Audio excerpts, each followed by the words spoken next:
Assalamualaikum warahmatullahi ta'ala wabarakatuh. Innal hamdalillah wa syukru ala ni'amillah. La haula wa la quwata illa billah.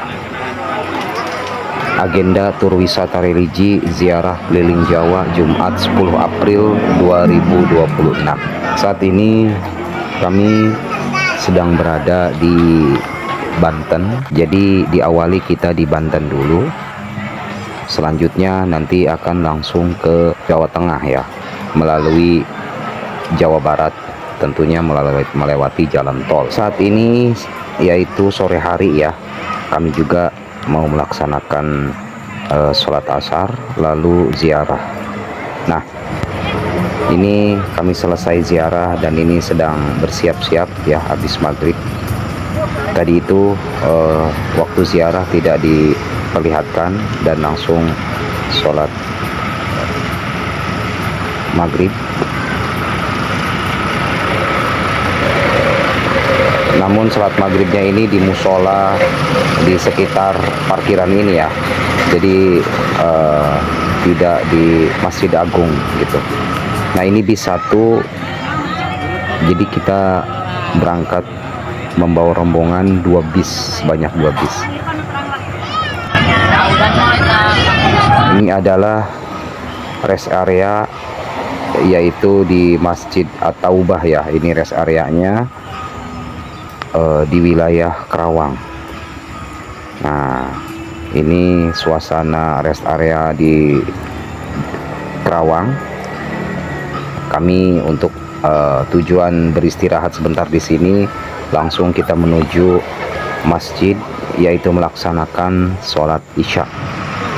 Karena mengingat perjalanan masih jauh,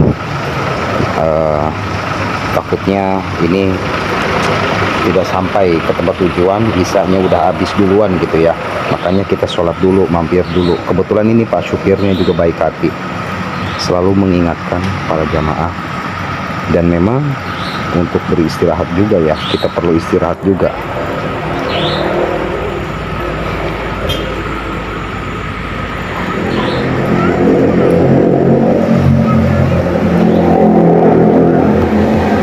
Lalu selanjutnya kita masuk lagi ke rest area, langsung menuju musola ini.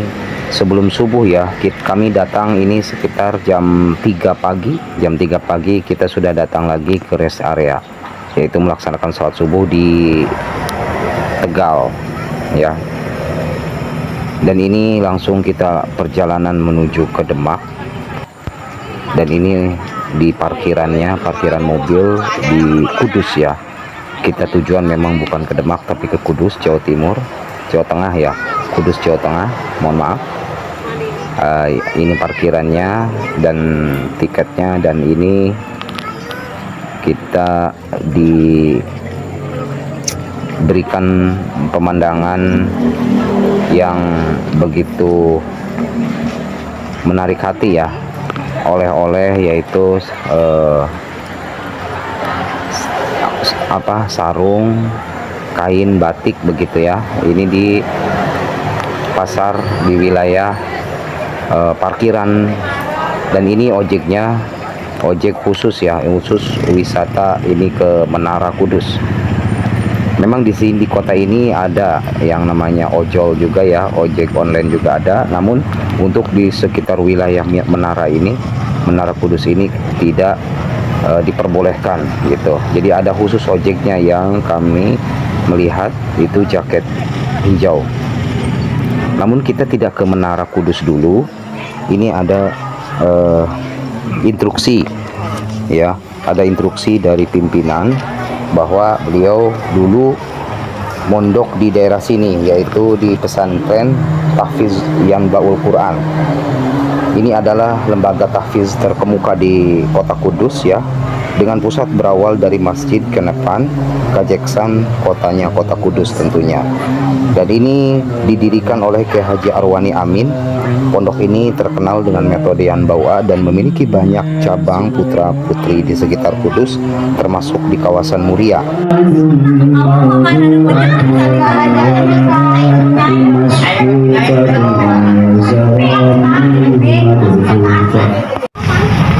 Setelah itu kami langsung ke Menara Kudus ya, untuk melaksanakan sholat zuhur ya. Kita belum sholat zuhur, kita mau sholat zuhur di sini. Menara Kudus ini memang didirikan oleh Sunan Kudus atau Syekh Ja'far Shadiq pada tahun 1549 Masehi atau 956 Hijriah. Masjid ini adalah situs sejarah ikonik di Jawa Tengah yang menjadi simbol akulturasi budaya Islam dan Hindu Buddha ya di tanah Jawa. Masjid ini terkenal dengan menaranya yang menyerupai candi bata merah, mencerminkan pendekatan dakwah toleran dan bijaksana dalam penyebaran Islam. Berikut ini adalah poin-poin penting mengenai sejarah Masjid Menara Kudus.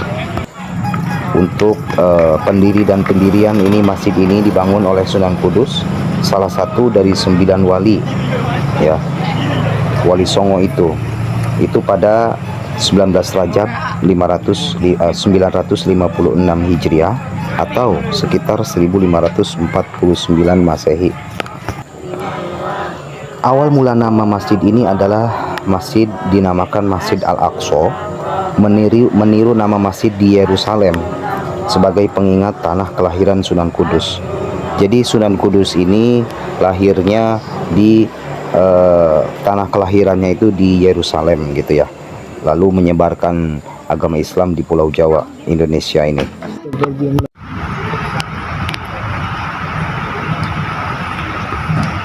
Kebaca dia.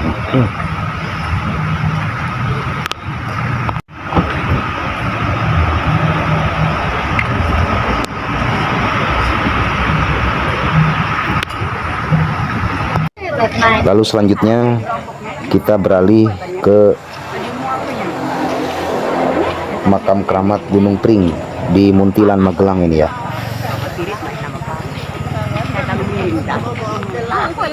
Makam keramat Gunung Pring di Muntilan, Magelang ini adalah situs sejarah utama yang utamanya menaungi makam Kiai Haji Raden Santri ya, atau Pangeran Singosari, seorang tokoh penyebar Islam, Panglima Perang Mataram dan keturunan Prabu Brawijaya yang keempat.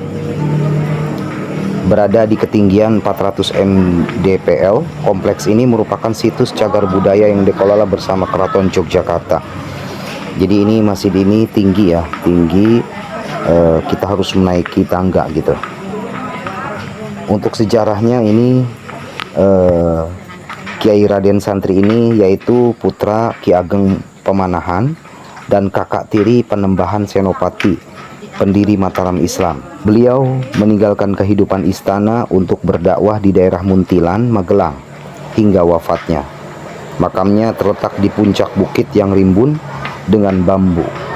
Jadi dulu itu adanya di atas dan banyak pohon bambu. Setelah ini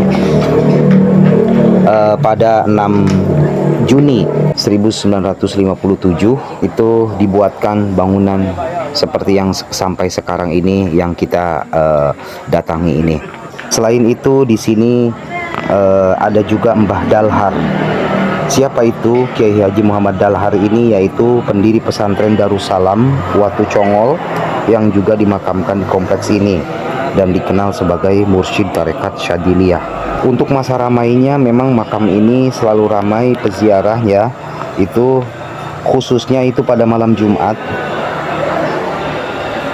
bulan Rajab gitu ya, dan menjelang Ramadan itu paling ramai, itu paling ramai itu waktunya. Namun kami datang ke sini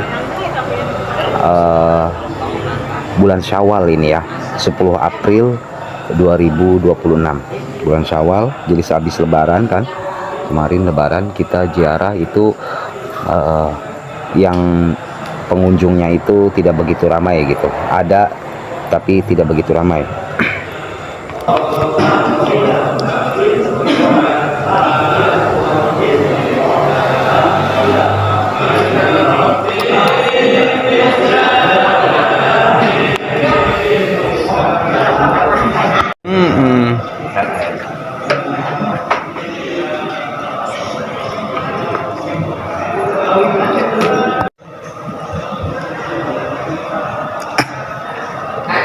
Selanjutnya kita berada di pantai Parangtritis ini ya.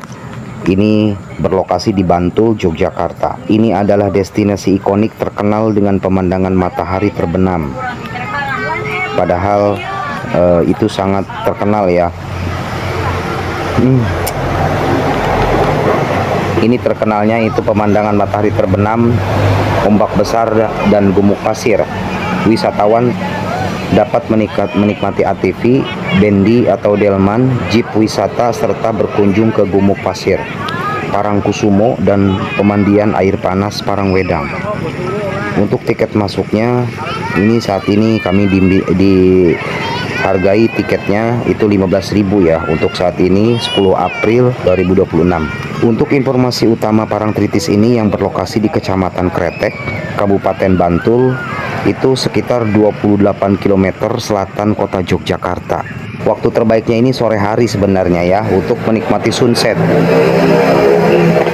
Nah, dan fasilitasnya ini, tempat parkirnya ini sangat luas ya, kamar mandi untuk bilasnya, terus warung makan, ada penginapan juga gitu ya, atau hotel. Untuk keamanannya ini pengunjung dilarang keras berenang di area berbahaya. Nanti akan ditandai bendera merah ya, karena ombak dan arus laut selatan yang kuat.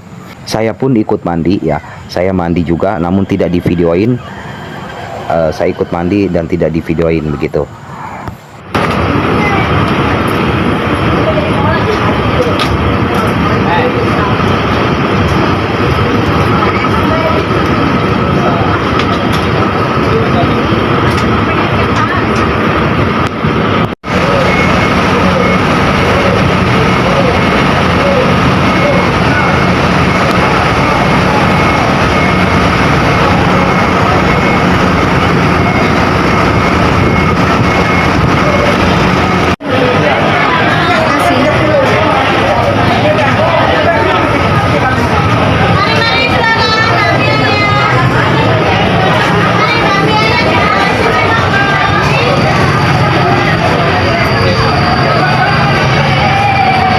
Kita langsung pulang ya dari Parangtritis, langsung pulang dan disambut dengan hujan deras. Di tol ini hujan deras.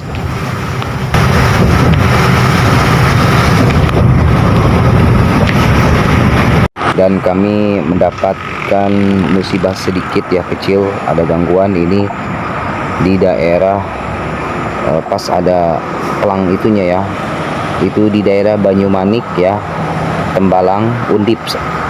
Jadi ini masih di wilayah Semarang, jadi bannya bocor ya, yang belakang sebelah kiri itu bocor, tapi ada gantinya, alhamdulillah sudah selesai teratasi.